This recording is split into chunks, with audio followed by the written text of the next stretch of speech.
É isso aí. Bom, vamos falar sobre esse assunto, claro, que roubou os noticiários do mundo inteiro, escalada da guerra no Oriente Médio, o ataque do Irã, dos Estados Unidos e Israel ao Irã. Vou trazer só aqui alguns dos últimos acontecimentos. Então, a guerra chegou ao seu sétimo dia, segundo a ONU, já atinge ou envolve de alguma forma pelo menos 16 países. Israel lançou bombardeios intensos no sul de Beirute, que é a área onde fica o Hezbollah, que é o grupo armado apoiado pelo Irã. Moradores também receberam ordem de evacuar imediatamente. Bairros ficaram caóticos, com pessoas fugindo. Pelo menos 102 pessoas morreram no Líbano desde segunda-feira até ontem, até essa quinta-feira. E Israel também está acumulando tropas e blindados na fronteira. A retaliação do Irã depois dos ataques que começaram no sábado também se espalha pela região. O Irã lançou ataques contra 12 países, segundo o Pentágono. Drones e mísseis foram detectados em países como Azerbaijão, Israel, Catar, Emirados Árabes Unidos, Arábia Saudita, Kuwait. Os Emirados Árabes Unidos, inclusive, já disseram ter interceptado 196 mísseis balísticos, mais de 1.000 drones iranianos, e esses alvos, inclusive, atingiram instalações diplomáticas, aeroportos, hotéis. Houve aquela imagem emblemática de um hotel sendo atingido em Abu Dhabi. Então, as retaliações também se espalhando, e nessa semana, também nos últimos dias, a Europa passou a entrar mais diretamente no conflito. O Reino Unido enviou caças para o Catar, helicópteros militares também para o Chipre, a Itália vai enviar defesa aérea para países do Golfo, a França mobilizou os caças Rafale para os Emirados Árabes Unidos, também para o Mediterrâneo Oriental, e também o porta-aviões Charles de Gaulle. Então, uma mobilização também por parte dos europeus. A situação dentro do Irã também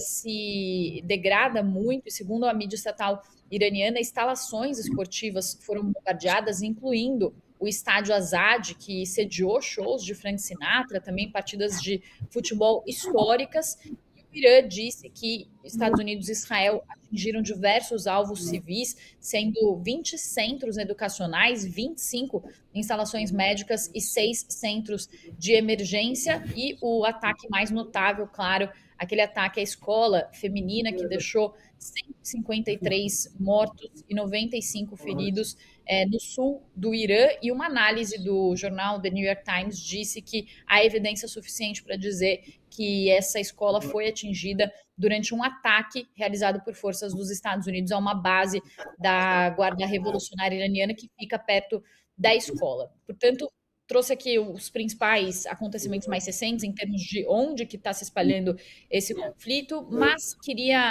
começar com o Lori perguntando um pouco para a gente voltar no começo da operação, quais são os bastidores do ataque e como esse ataque foi feito no sábado, Lori, e quem até o momento já morreu, quais foram os líderes que foram mortos nesses ataques feitos nos Estados Unidos e Israel.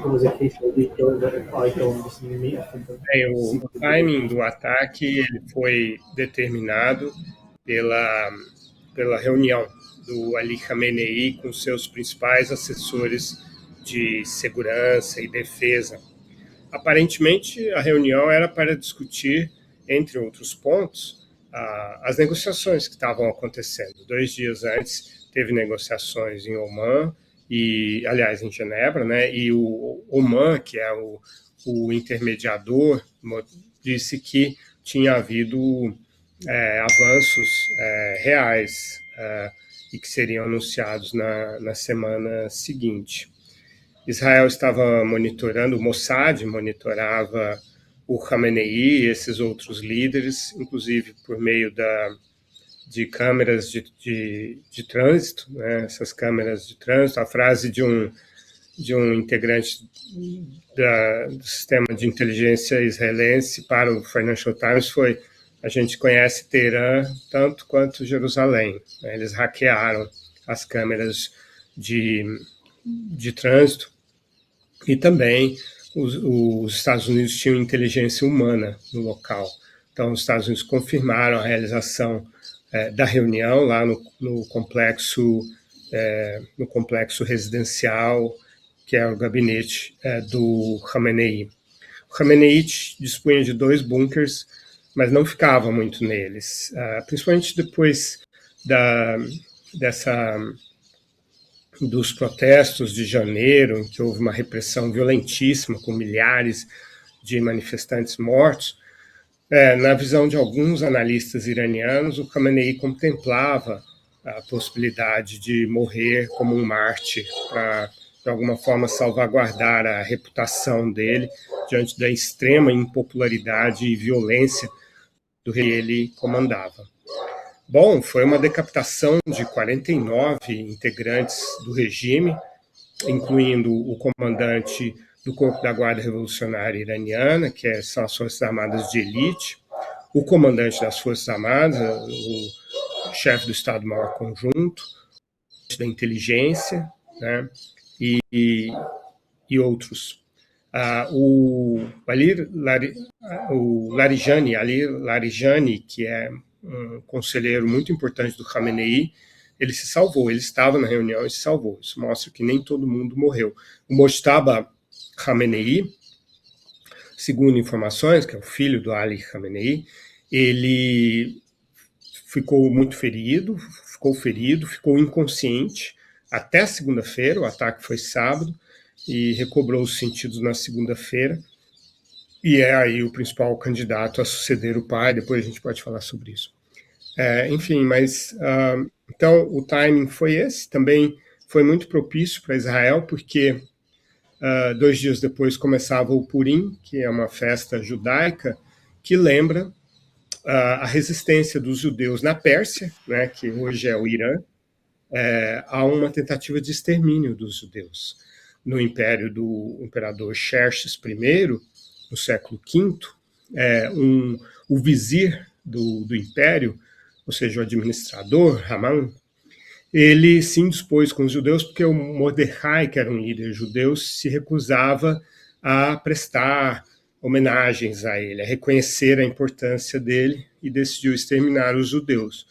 O Xerxes autorizou, mas aí a imperatriz Esther, que era a mulher do Xerxes, que não tinha revelado para ele ainda a sua identidade de judia, revelou e o convenceu a aceitar que os judeus resistissem ao extermínio. E aí o Netanyahu, primeiro-ministro de Israel, fez referência a tudo isso no seu primeiro pronunciamento, quando começaram os ataques no sábado, era o Shabat, antes do Purim, que é muito simbólico, e disse que os judeus tinham que se unir, assim como se uniram na Pérsia. E com isso, a aprovação dessa ação é de 92%, segundo uma pesquisa em Israel. Lembrando que Netanyahu enfrenta eleições em outubro, estava fragilizado e impopular, e agora pode ter conquistado a sua vitória com essa guerra.